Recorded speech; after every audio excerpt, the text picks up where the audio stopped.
Oke, Assalamualaikum warahmatullahi wabarakatuh. Waalaikumsalam warahmatullahi wabarakatuh. Kita masuk di pertemuan 2 yaitu tentang IP address dan subnetting. Nah, mungkin ini untuk yang semester sekarang udah pada kenal ya apa yang disebut dengan IP address ya. Nah, yang paling saya saksikan nih tahu subnetting itu apa gitu. Oke, nanti kita akan bahas ya. Untuk yang pertama nih ada capaian pembelajaran yang diharapkan setelah Anda belajar ini ya. Pertama itu adalah mahasiswa mampu menjelaskan dan menjabarkan perhitungan IP address dan subnetting. Buat apa kita belajar ini gitu? Kadang-kadang kita berpikir kayak gitu ya. Belajar IP address, belajar subnetting, pusingnya bukan main, fungsinya buat apa? Ya. Semakin pusing sebenarnya ilmu itu semakin berguna. Contoh misalkan gini, ya. Anda mau bikin sebuah warnet ya, atau Anda mau bikin tadi ya, kita mau jualan voucher WiFi. Nah, kita nanti harus bikin ini nih, ya. Kita harus menentukan ya IP address yang disediakan, subnetting yang kita sediakan itu biar efisien gimana. Nah, caranya di sini kita ada perhitungan IP address dan subnettingnya. Nah, kemudian untuk bahan kajiannya yang akan kita bahas hari ini itu pertama adalah IP address, kedua adalah pembagian dari kelas IP karena kelas IP itu nanti ada beberapa kelas, sebenarnya ada 5 kelas tapi yang dipakai itu cuma 3 kelas ya. Dan yang ketiga adalah subnetting. Yang perhitungan-perhitungan di sini. Untuk IP address juga ada perhitungannya ya. Perhitungannya nanti berarti hubungannya sama konversi sistem bilangan. Oke. Kita mulai. Nih, yang pertama. Yang pertama IP address. Ya, apa sih yang disebut dengan IP address atau Internet Protocol Address? Nah, ini adalah kumpulan angka unik yang mengidentifikasi perangkat yang terhubung ke internet. Cara lihatnya gimana? Nanti Anda buka juga ya. Nih, seperti ini. Anda lihat propertiesnya. Nah, nanti muncul seperti ini. Ya. Cuman IP address band-nya saya itu menggunakan automatic atau DHCP. Ini IP address yang saya dapat. Jadi dalam satu jaringan nanti ini unik nih, yang 192.168.1.6 itu cuma saya aja sendiri. Untuk IP DNS servernya ini sebagai gerbangnya. Semua IP address ini masuk nanti ke sini. Oke, nih satu ya, Anda udah lihat yang disebut dengan IP address itu seperti apa. Kemudian jenis IP berdasarkan cakupan. Nah, cakupannya IP itu ada 2 gitu. Yang pertama IP public. Yang kayak gimana IP public? Yang tadi bukan. Yang disebut dengan IP public itu yang di sini. Ya, saya udah siapin juga nih. Ya. Kita bisa cari di who is my IP. Kita lihat. Kita cari ya, ini agak lemot juga nih hari ini, tumben. Nah, kita lihat IP kita itu berapa. Nah, ternyata IP yang saya pakai di internet itu 180.253.12.240. Nah, ini IP sekarang yang saya pakai. Yang ada di internet. Kalau yang tadi gimana? Itu adalah IP private atau IP yang hanya ada di jaringan lokal saya aja.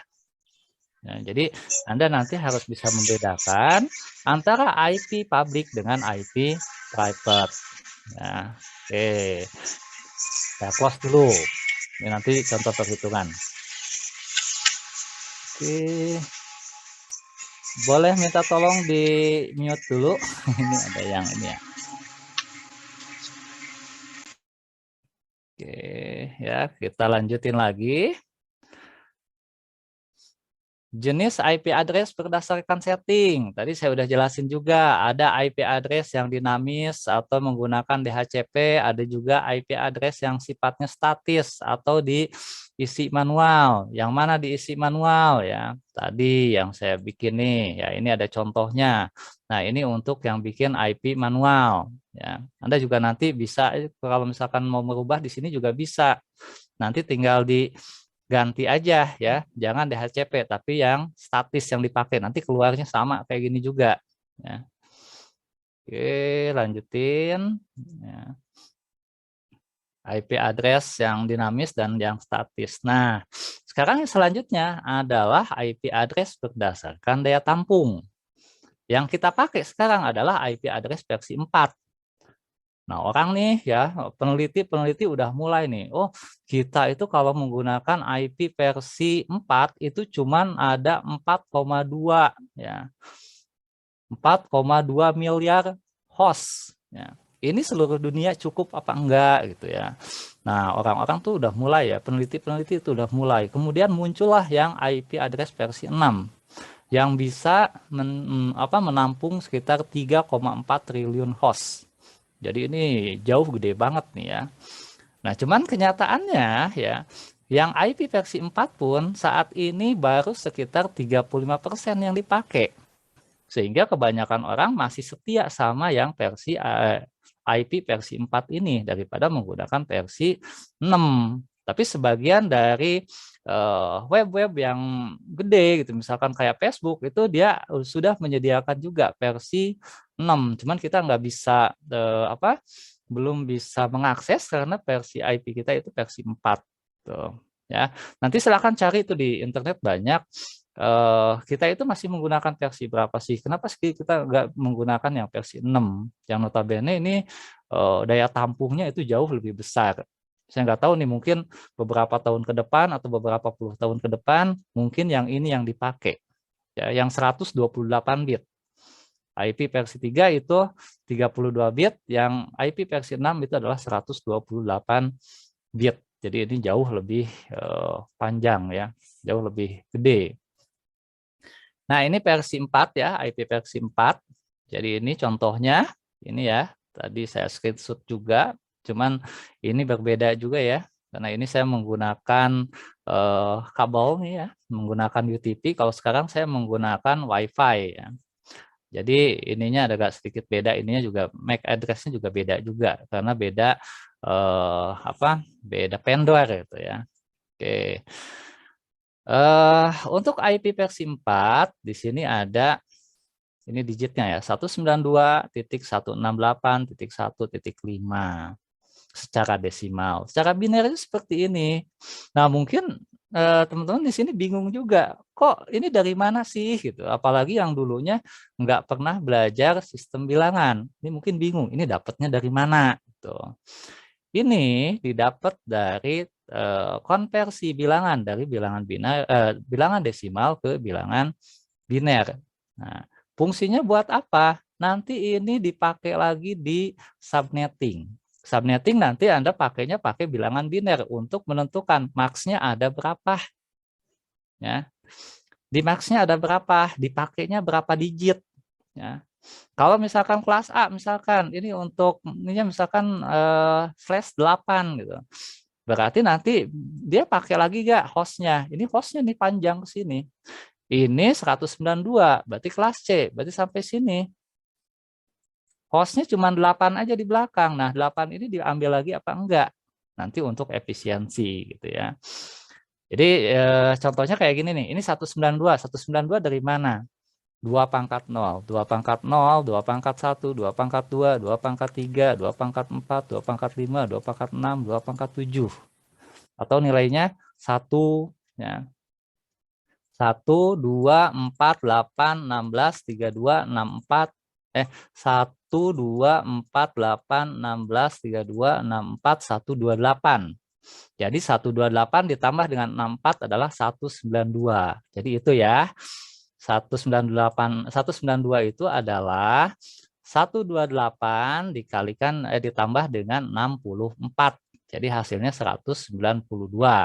Kalau nanti pengen belajar lagi lebih detail, Anda bisa lihat di blog saya nih ya. Di blog saya nih ada ya rumusan-rumusannya, kemudian nanti ada juga cara konversi bilangan yang mudah. Jadi nanti Anda tinggal akses aja di sini ya.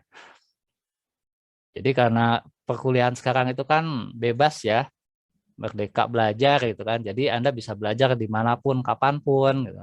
Jadi saya udah nyiapin juga. Kalau misalkan ini nggak cukup, Anda tinggal lihat juga di YouTube saya. Anda bisa lihat, gimana sih caranya nih, pembelajarannya seperti apa. Nanti bisa lihat juga di link YouTube. Oke, kita lanjutin. Kita ngejar waktu juga jadi agak cepet ya. Oke, kemudian ini yang IP address versi 6. Nih, ini contohnya nih ya. FE 80 tik 2 tik 2 1102.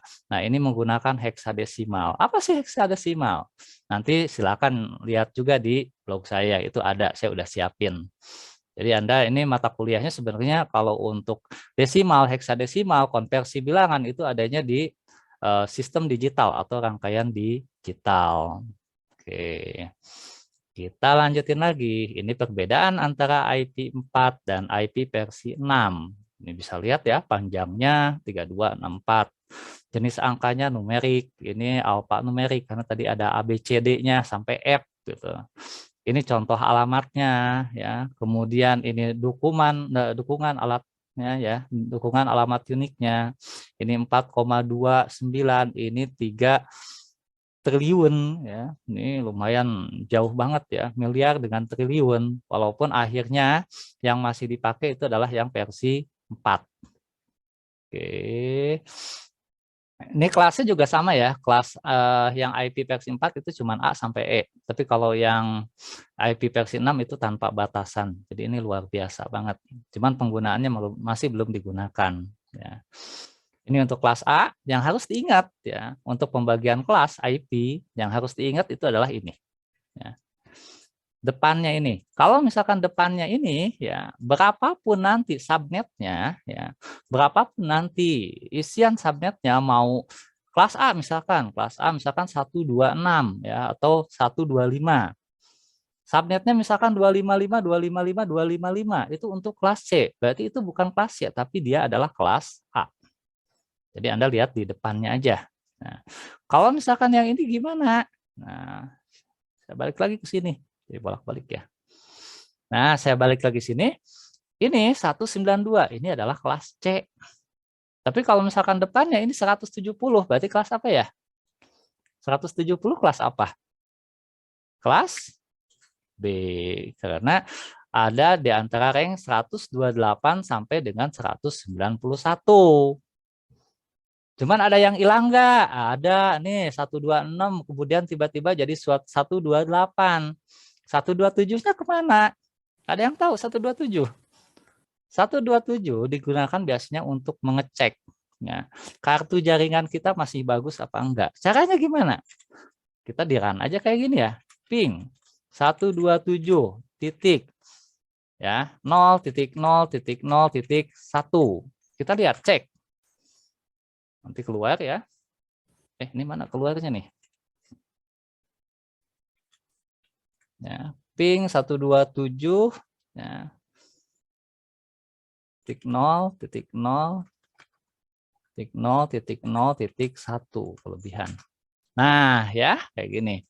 Jadi kalau misalkan tampil seperti tadi, berarti kartu jaringan kita itu bagus. Jadi nanti kalau misalkan Anda mau connect ke WiFi ya, mau connect ke internet, kemudian oh ternyata ini nggak connect ya.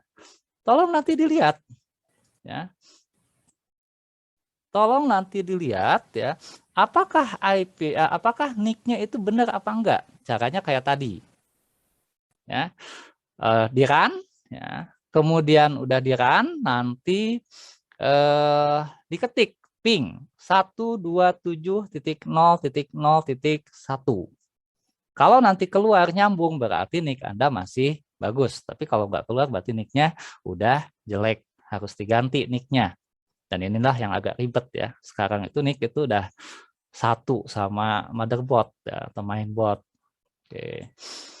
Ini ya IP public, IP private tadi udah ya, ini kelasnya juga udah, penggunaan khususnya ini 127 itu untuk loopback, kemudian untuk link lokal itu ini ya. Ini untuk otomatis aja ya. Nanti kalau misalkan kita pakai Wireshark itu kelihatan banget ya. Kemudian ada struktur IP address, ini Anda harus tahu ya. Ini ada network portion ya untuk kelas C. Ya, ini host portion ya. Jadi nanti masing-masing kelas itu berbeda. Kalau kelas A cuma 8 aja ya di depan untuk host network portionnya. Hostnya yang banyak.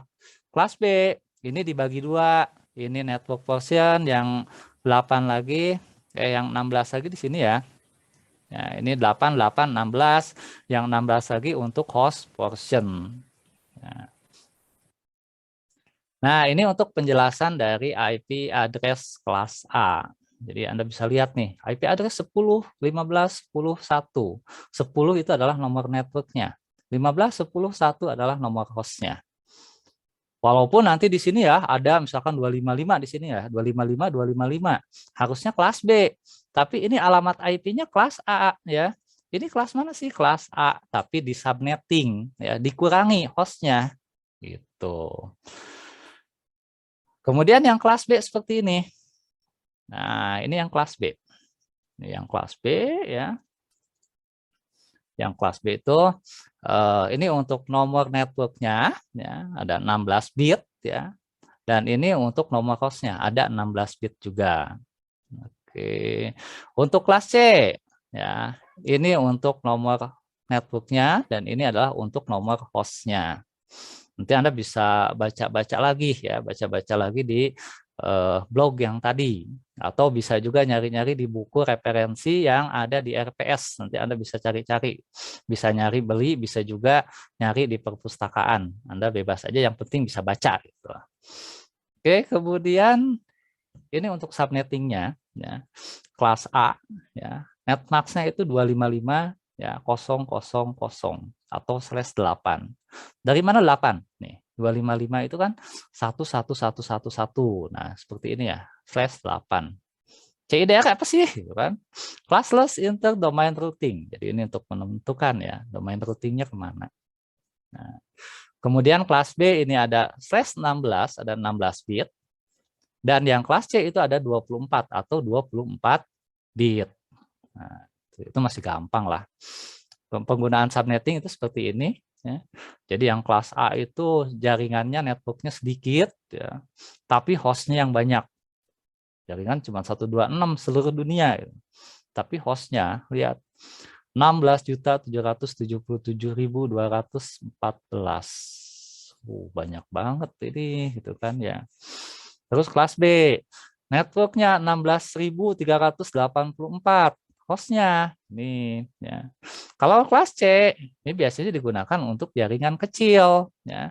Nomor networknya banyak, hostnya cuma 254. Gimana caranya kita untuk menentukan berapa hostnya nih? Logikanya gini, pada saat kita melakukan ujian di kelas itu misalkan ada 30 meja, ya. Sedangkan yang ikut ujian itu misalkan cuma 15 orang. Logikanya kita lebih cepat membagikan ke 15 orang daripada kita harus membagikan ke seluruh meja. Itu logikanya. Jadi pada saat si hostnya itu lebih sedikit, maka dia harusnya lebih cepat. Nah, itulah fungsinya kita belajar subnetting. Oke. Contoh perhitungan untuk subnetting. Ini saya kasih contohnya cuma satu aja. IP address 192.168.10.1. Subnetnya adalah 255.255.255.0/24. Berarti ini masih standar ya. /24 masih standar aja. Nah, maka berapakah jumlah network dan host yang akan terbentuk? Nah, dari sini 255, 255, 255 ini nanti kita jadiin biner. Binernya seperti ini. Ya. Binernya seperti ini ada 24, hitung 24, 1, 2, 3, 4, 5, 6, 7, 8, 8 tambah 8, 16, 16 tambah 8, 24. 16 tambah 8, 24 kan, 24, oh berarti ini udah 24, berarti nomor networknya ada yang ada yang hilang enggak gitu kan, ada yang nambah enggak ada. Karena enggak ada nanti langsung, network itu adalah 2 pangkat N, ini rumusnya. 2 pangkat N, N-nya berapa? Karena ini nggak ada ngambil lagi ke sini, maka N-nya adalah 0. 2 pangkat 0 sama dengan 1. Berarti hanya ada 1 network. Hostnya berapa? Rumusnya adalah 2 pangkat H. H itu untuk apa? Untuk host yang di sini. Hostnya ada berapa digit hostnya? Di sini ada 1, 2, 3, 4, 5, 6, 7, 8. Ada 8 buah host. 2 pangkat 8. dikurangi 2. 2 itu buat apa? 2 untuk nomor jaringan dan untuk broadcast. Jadi ini nggak dipakai. Jadi 2 pangkat 8 itu adalah 256 dikurangi dengan 2. Maksimum adalah 254 host. Jadi nanti kalau misalkan Anda bikin jaringan kecil, jangan gaya-gayaan, saya mau pakai kelas A aja lah biar banyak gitu. Banyak buat apaan gitu. Belum tentu juga kan bandwidth-nya cukup buat semua gitu.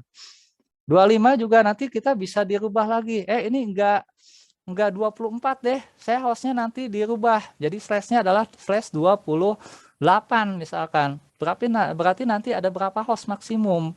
Nah itu biar lebih cepat juga. Karena nanti pas waktu pembagian bandwidth nanti dia ngikutin dari berapa banyak host yang ikut. Atau berapa banyak host yang ada. Gitu. Yang terakhir ini diskusi kelompok. Biasanya kalau di kelas ini enak ya, saya panggil satu-satu ke depan, saya suruh ngisi gitu kan, hasilnya seperti apa.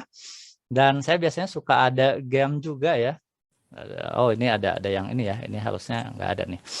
Ada gamenya juga kalau misalkan yang bisa duduk lagi, yang enggak nungguin sampai bisa gitu. Itu kebiasaan saya dulu sebelum pandemi sekarang ya. Tapi kalau sekarang ini bebas aja ya. Nanti untuk diskusinya ini dari mana sih? Ini berapa sih hostnya berapa gitu kan? Networknya berapa networknya, berapa hostnya? Yang nomor 2 ya. Ini berapa hostnya, berapa networknya? Yang ketiga, yang keempat, dan yang kelima juga. Oke. Oke, itu aja deh untuk pertemuan sekarang. Kita lanjutkan ke sesi tanya jawab. Mungkin ada yang mau bertanya ya. Kita diskusi seputar dari materi kita sekarang. Atau kita bisa diskusi juga untuk pemanfaatannya di luar. Nanti seperti apa. Oke, yang mau bertanya silakan dibuka aja mute-nya. Anda bebas aja bertanya. Kita ada waktu 2 atau 3 menit lah. 1 atau 2 pertanyaan lah saya masih bisa. Oke, silakan. Pak, saya pengen tanya, Pak. Boleh, silakan Adam ya. Ya, Adam. Ya, ini waktu Adam running yang 127.0.0.1-nya, nggak bisa, Pak? Nggak bisa, oke. Bisa diikutin lagi ya, Adam. Ini pakai... Pak, jadi itu yang keluar itu, Pak, keluar menu pesannya, Windows cannot find yang tadi, make sure you type the name correctly and then try again. Nah, itu ada yang salah. Ketiknya ada yang salah. Nih, bikinnya kayak gini ya. Nggak kelihatan ya, kekecilan. Kekecilan saya kasih ini deh, komen nih. Nah, ping ya, spasi. Nah, itu kan, ping spasi 127.0.0.1. Kalau pengen kelihatan lama, pakai T belakangnya. Enter aja, nanti itu keluar. Oh iya, makasih. Gitu ya. Oke, ada lagi gak? Bapak ada, Gracia. Ya, silakan Gracia. Ada yang mau ditanyain? IP address sama subnetting itu pemanfaatannya sama nggak penggunaannya? Oke, untuk IP address itu adalah nomor rumahnya ya. Anggaplah itu adalah nomor rumah. Misalkan kan kalau nomor rumah ada jalannya, ada gangnya, ada nomor rumahnya. Nah, sedangkan untuk subnetting itu pembatasan rumah dalam satu lingkup. Jadi misalkan yang kelas C nih, kelas C lingkupnya itu adalah 254 tadi yang di sini ya. Ada 254 host. Atau kalau dalam rumah ada 254 rumah. Nah, saya pengen batasi satu daerah ini jangan 254. Saya pengennya ini cukup 64 aja. Nah, di situ digunakan subnetting. Berapa digit host ini yang nanti dipakai untuk nomor jaringan. Itu maksudnya. Jadi fungsi aslinya subnet itu adalah untuk membatasi dan untuk efisiensi. Efisiensi jaringannya itu biar lebih cepat. Gimana? Cukup? Cukup, Bapak. Cukup ya? Masih. Oke. Oke, nanti untuk yang lain-lainnya, Anda bisa lanjutin lagi dibaca di blog yang tadi saya punya ya. Kemudian nanti kalau misalkan ada pertanyaan yang atau ada permasalahan yang masih kurang jelas, nanti bisa ditanyain lagi mungkin lewat grup WA kita ya, grup WA, atau mungkin nanti bisa bertanya juga di blog biar nanti kita bisa saling diskusi di situ. Oke. Karena waktunya kayaknya udah mulai mepet nih ya.